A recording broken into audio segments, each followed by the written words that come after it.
ಇಷ್ಟೋ ತನಕ ನಾವೆಲ್ಲ ದೇವಸ್ಥಾನಗಳು ನೋಡಿದ್ವಾ? ಅದೇ ದೇವಸ್ಥಾನ ಕಟ್ಟಲಿಕ್ಕೆ ಅಂತ ಜಾಗ ಮಾಡಬೇಕಲ್ಲ. ನಮ್ಮ ಭವ್ಯದಲ್ಲ ರಾಮ ಮಂದಿರ ನೋಡಿದ್ರಲ್ಲ, ರಾಮ ಮಂದಿರ ಕಟ್ಟಲಿಕ್ಕೆ ಶಿಲೆಗಳನ್ನ ಕೆತ್ತಿದಂಥ ಜಾಗ ಇದೆ ನೋಡಿ, ಅಲ್ಲಿ ನಿಂತಿದೆ ನೋಡಿ. ನೀರು ನಿಂತಿದೆ, ಸುತ್ತರಿಬೋದು, ಎಲ್ಲ ನೋಡ್ಕೊಳ್ಳಿ. ಕೆಲಸ ನಿಲ್ಲಿಸಿರೋದು ನೀರು ಇರೋದ್ರಿಂದ. ಸೊ ಇನ್ನೂ ಕೆಲಸಗಳು ನಡೀತಾ ಇದ್ದಾವೆ. ಅಲ್ಲಿಂದ ತೊಗೊಂಡೋಗಿ ಅಲ್ಲಿ ಕ್ರಷರ್ ಮೆಷಿನ್ಗಳು ನಡೀತಾ ಇದ್ದಾವೆ. ಪೂರ್ತಿ ಕಂಬಗಳು ಲಾಕ್ಡೌನಲ್ಲಿ ನಡೆದಿದ್ದು ಇದೇ ಕೆಲಸ, ಇದೆಲ್ಲ ಶೆಡ್ಗಳು ಹಾಕಿ. ಸೊ ಇಲ್ಲಿ ಪತ್ತರ್ ಶಿಲಾ ಕಟಿಂಗ್ ಅಂತ ಹೇಳ್ತಾರೆ, ನಾವು ಪತ್ತರ್ ಕಟಿಂಗ್ ಅಂತ ಹೇಳ್ತೀವಿ. ಶಿಲಾ ಕಟಿಂಗು, ಕಲ್ಲು ಕೆತ್ತನೆ ಮಾಡಿದಂಥ ಜಾಗ ರಾಮ ಮಂದಿರ ಎಲ್ಲ ಇದ್ದಾವೆ. ಸುತ್ತರ್ಕೊಂಡು ನೋಡ್ಕೊಂಡು ಬನ್ನಿ. ಆಮೇಲೆ ಒಳಗಡೆ ದೇವಸ್ಥಾನ ಇದೆ. ಜೈ ಶ್ರೀರಾಮ್ ಅಂತ ಗಂಟೆ ಕಾಣ್ತಾ ಇದೆ ನೋಡಿದ್ರ?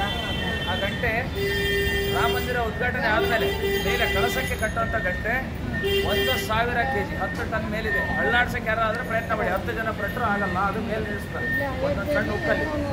ಇದು ಬಂದಿರುವಂಥದ್ದು ರಾಮೇಶ್ವರ, ನಮ್ಮ ತಮಿಳುನಾಡಿನ ರಾಮೇಶ್ವರದಿಂದ ಅವರು ಪ್ರೆಸೆಂಟ್ ಇದೆ. ಓಕೆ,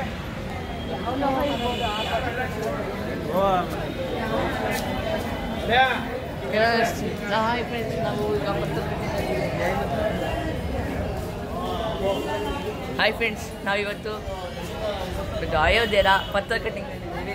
ಅಂದರೆ ಕಲ್ಲು ಶಿಲೆ ಕೆತ್ತೋದು ಇದೆಲ್ಲ ಅಯೋಧ್ಯೆ ಹೋಗೋದು. ಅದು ನೀರು ನಿಲ್ಸೋದ್ರಿಂದ ಎಲ್ಲ ನಿಲ್ಸದೆ, ಇಲ್ಲಾಂದ್ರೆ ಅದನ್ನು ಮಾಡ್ತಿದ್ವಿ. ಇವತ್ತು ನಾವು ನೋಡ್ಬೋದಾಗಿತ್ತು, ಆದರೆ ಇವತ್ತು ನೀರಿರೋದ್ರಿಂದ ಅದನ್ನೆಲ್ಲ ಅದು ಮಾಡೋದು ನೋಡೋಕ್ಕಾಗಲ್ಲ.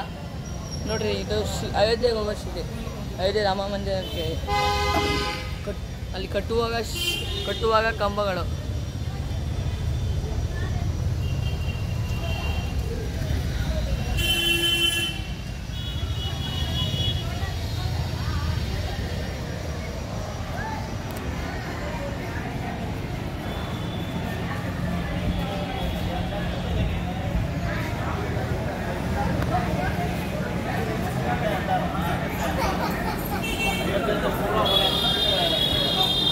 ಬನ್ನಿ, ನಾವು 10 ಟನ್ ಮೇಲಿರುವ ಗಂಟೆ ನೋಡೋಣ.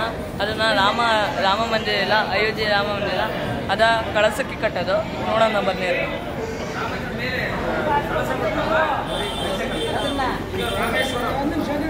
ಅದು ರಾಮೇಶ್ವರದಿಂದ ತಮಿಳುನಾಡು ಜಿಲ್ಲೆಯ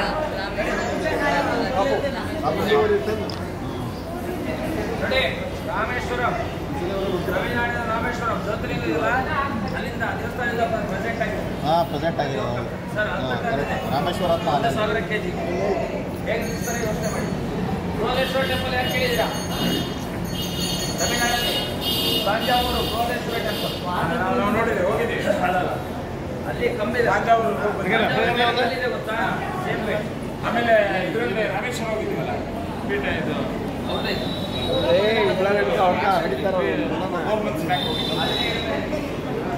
ರಾಮ ಮಂದಿರ ಸೈಡ್ ಫೋಟೋ ಬಿದ್ದಲ್ಲ.